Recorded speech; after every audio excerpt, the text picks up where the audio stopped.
My name is Bob Mayers, and I've lived in Ashland here since 1979 with my wife, and we have 3 children.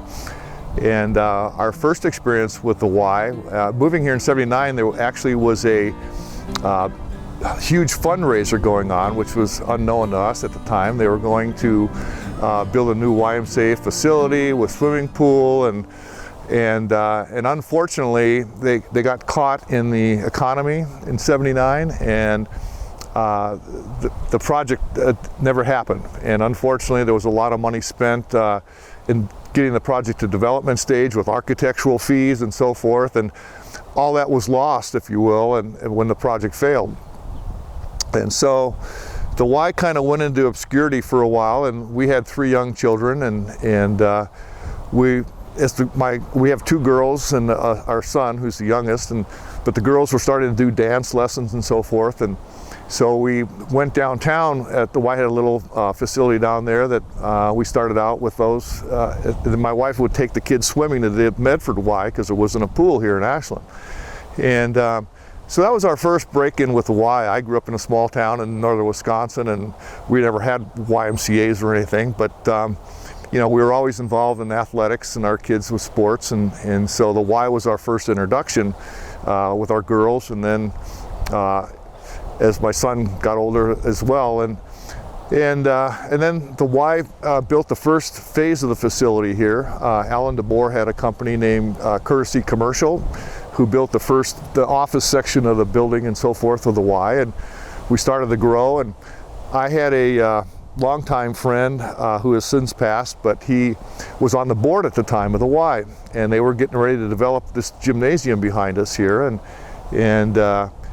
he'd asked me, he said, I have some questions, and would you meet me for lunch and go through it? So we did, and long story short, they ended up hiring Adroit Construction, which was my company at the time, to build a gymnasium. And one thing I've always enjoyed about the Y, and under Lisa's leadership, is that things are done well here, but they're not over the top. We don't spend a lot of money in real fancy things in architecture or building or whatever. They're clean, they're neat, they're durable, but they show well, but they're not extravagant, and they don't cost a lot of money. And so our first phase was to build this gymnasium, and then along the way I became a board member, but I also coached for a while at the Y, basketball and the different programs here, and I've always admired the young people that came, and you could tell some children just didn't have the support, family support, that the Y would give them, that they didn't probably receive at home.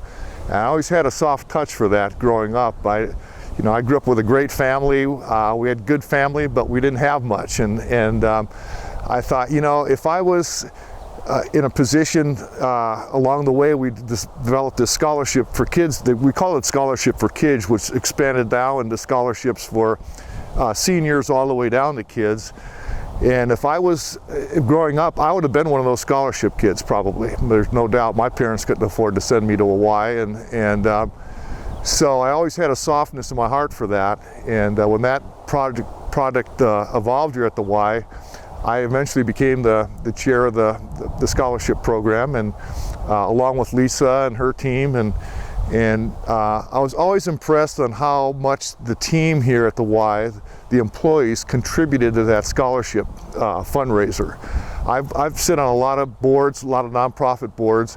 I don't see that kind of involvement that you see with employees here at the YMCA, which says a lot for Lisa and her team. I mean, they really give a lot back to this community that people don't see. And so it's been a fun time on the scholarship campaigns, and we would set goals, and Lisa would fret financial goals to meet a certain dollar amount, and we do these things in about 6 weeks, so it's a short go, and we're on the phone calling, and some people just don't have the whatever to call and ask people for money, and that's okay. There's other things they can be doing to contribute to the Y. But I don't have a problem with doing that. I mean, people in business, you're contacted all the time for donations. So when it's my turn, I've been fortunate to get a lot of support there. But and then Lisa has also surrounded herself with great board members, and people clamor to be on this board, and it's because of her leadership and what she's done here. And I think for me, the thing that impressed me, not only as Lisa turned out to be a phenomenal leader and an administrator here at the YMCA, it's never been about Lisa. And so many people could be taken away with the success that she's had, and it's never been that way with her. She just always comes in, she's doing her job, and as the Y kept growing, I mean, currently a third of this city has memberships here at the Y, which is phenomenal. It's unheard of. It's usually, I think it's 5% maybe of a town is members of the Y. It's 33% here at the Y. So, and it all, you know, it's not all Lisa, but she has been very instrumental. She has turned out to be a phenomenal leader here. People really respect what she does and the values she brings.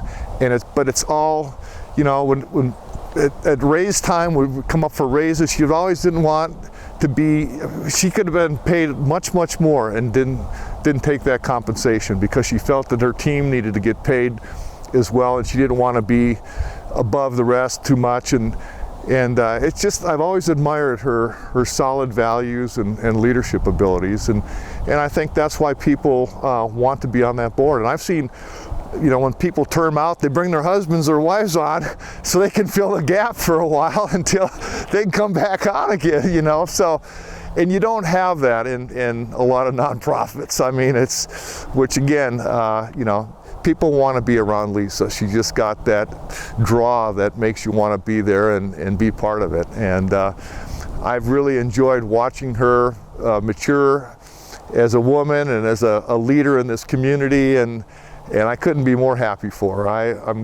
I'm sad to see her go in some ways because she's so strong, but she's got a great group behind her. I understand they've hired a great replacement for her.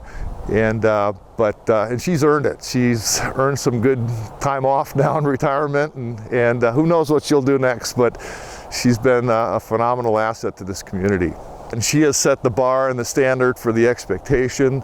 She has a great group of employees around her that support that vision, and they just really believe in the Y and what it does for this community. And it's really, you know, brings a lot to me to see us be able to support the elderly. We have the Don Lewis Retirement Center right next door. That's been an integral part, and some of those folks can't have this is a low-income complex.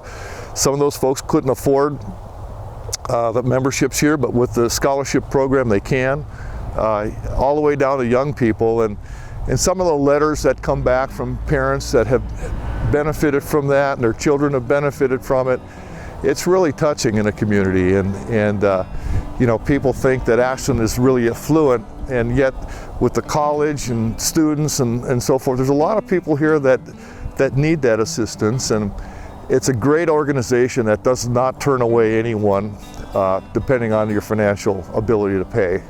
And for some kids, this is the only release they get, that they can really come and be a kid sometimes. And you can't put a value on that. And you never know where that young person will be with the help that the Y has given them along the way. And that's really satisfying to me and all the people that not only contribute to the Y financially, but contribute as a board member or in other ways here.